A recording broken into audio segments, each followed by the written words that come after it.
Hi, I'm Dr. Mila Brujic, and I'm joined with Dr. Kerry Giedd on engineering your dream practice from the ground up on the OI Show. So, Kerry, thank you for being on the show. Appreciate you. I invited you on here for a very specific reason. First and foremost, we met several years ago at a contact lens meeting, and we've always kind of stayed in touch since then. And over the years, your practice certainly has evolved. But if you could give the audience and the listeners just a little bit of a background, where you went to school, when you moved to Florida, and then when you started and how you started your practice, please. Sure. Thanks, Mila. Thanks for having me. And I really appreciate all you've done for our profession and our friendship that we've built. And I think we both agree that how we collaborate and learn from our peers, obviously how we learn has grown and evolved a lot in our careers. And what used to be in a textbook or in a classroom, is now podcasts and social media and things. So I am honored to have the opportunity to speak with you today and be a part of this endeavor that you and Dave have started. And by learning, you mean you telling me stuff and me learning and me absorbing it from you? Oh, it's a two-way street. It is a two-way street. Anyway, yeah, so I graduated Ohio State in the year 2000. I did an OD-MS program and had some great mentors there that really set me up for a lot of wonderful opportunities in my career as things evolved. But I had met my husband, and he was doing a residency at Ohio State when we were there, and he had lived in Orlando, Florida for some time, and I was from Cleveland, and we decided for a lot of different reasons to venture down to Florida after we both finished our degrees at Ohio State. And this has since been home for the last 20 plus years.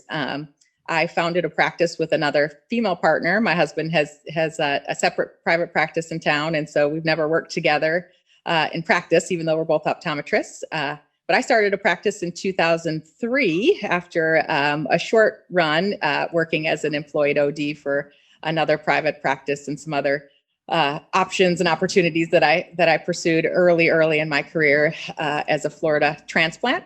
And so Eola Eyes is the name of my practice, which is named after a lake in the center of downtown Orlando. Now, Kerry, I want to stop you there just a second because so your partnership is a unique one. And the reason why I say that is because, from a business owner, and when people hear about other people owning businesses, sometimes they get caught up in a lot of the business owns you, the business consumes you. But you really were strategic about this whole thing right out of the gate. So in March 2003, like you said, you opened your practice. But tell me a little bit more about really kind of how you constructed it to really be the practice life balance that you wanted it to be. Yeah, I definitely, looking back on it, I think my partner and I made some great choices that maybe were a stroke of luck combined with a lot of intentional thought and strategy.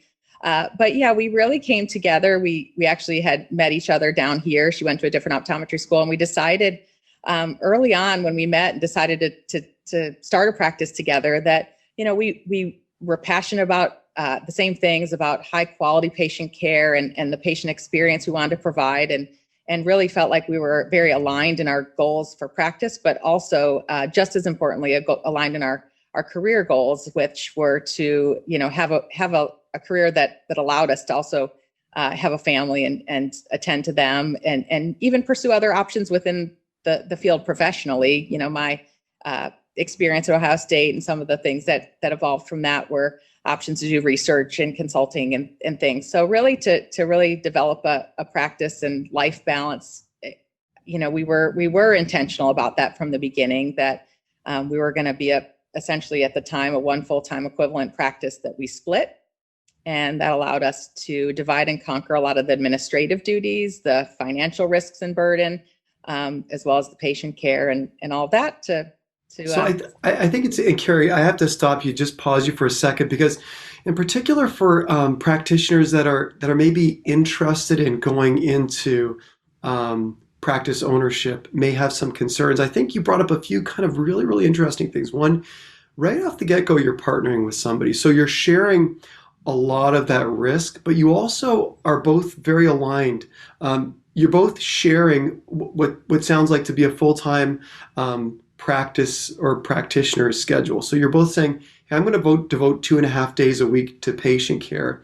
and then some other percentage of time towards admin. Like, did you guys just divvy that up and say, well, hey, I like doing this, I enjoy doing this? Or did you guys really kind of split that up 50-50 and say, hey, let's work on the marketing together. Hey, let's work on HR together. Like, how did you guys divvy that up initially?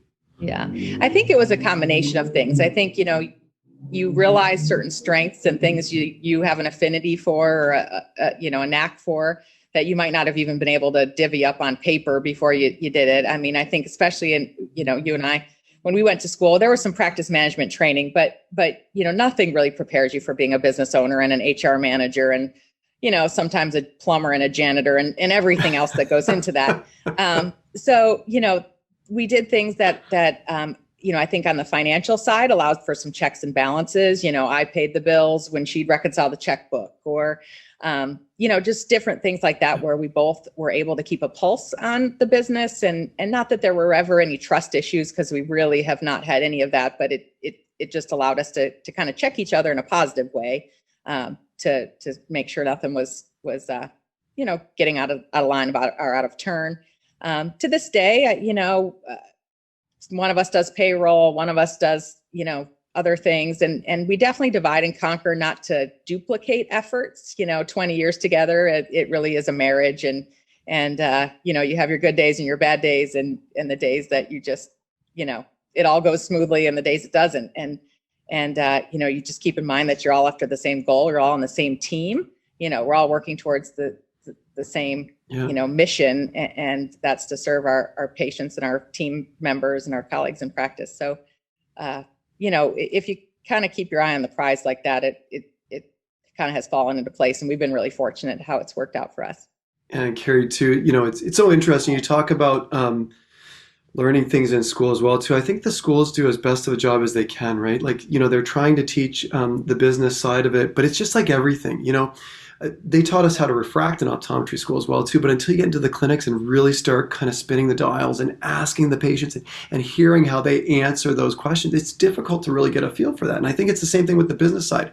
I think the schools really give foundationally what we need, but until we really get out there and start practicing it, that's when you really start honing those skills. And it's evolving so fast, too, with respect to regulations, with respect to EHR and how all of that functions.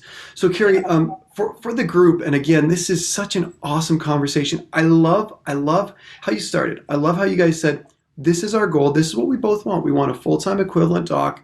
We're both going to share this time. We're both going to share responsibilities. We share overhead. We share costs. We kind of share everything, but this is kind of the mission that we want to go. You always keep your eye on the prize so that everything's kind of getting completed the way it's supposed to. But tell the audience where you guys started in terms of like how many exam rooms you had when you started, how many staff members you had when you started, and now fast forward to 2021 and tell us where you are now.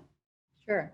Well, we really started cold and as small beans as you get, with one lane and one employee, and that was really the beginning. We entered practice at the time. We were kind of on the cusp of EHRs. I think if we had opened, perhaps a year or two later, there would have been no question about it that you didn't have paper records, but we opened when paper records were still a thing. So, we obviously did some things on the computer, but we're still largely on paper. And so, anyway, and we quickly grew. We've relocated. We had a small historic building that we rented originally. We moved one time due to some hurricane issues in Central Florida. That took out our building, and we moved once unexpectedly, and then moved again due to growth. And so we've been in our current building, which we own, for 10 years. We have 4 lanes and usually 11 employees, somewhere in there. It varies a little bit. And we have 4 doctors now. We had a third partner join us in 2009, and then an associate join us in 2014. So we still, to this day, kind of split patient time, and we're about a 2 to 2.5 full-time equivalent practice with 4 doctors, dividing the duties. Kerry, I could speak to you all afternoon about practice management issues, logistics, a lot of the things on the business side that, again, for a practitioner who's maybe not necessarily a practice owner, wants to get into it, would benefit so much from. We only have a limited amount of time here, but I promise, as long as you agree to come back, I'd love to have you back on the show to pinch into some of these other topics and just do a deeper dive into a lot of this stuff, because I do think there's just a lot of things that not only people going into practice, but also people in practice can kind of pick up from you and learn from you. Well, thank you. Kerry, thank you for being here with us. And thank you, audience, for joining us today on the OI Show. Make sure you subscribe to our channel. Make sure you're listening to our podcast. And we look forward to the next time. Thanks, Mila.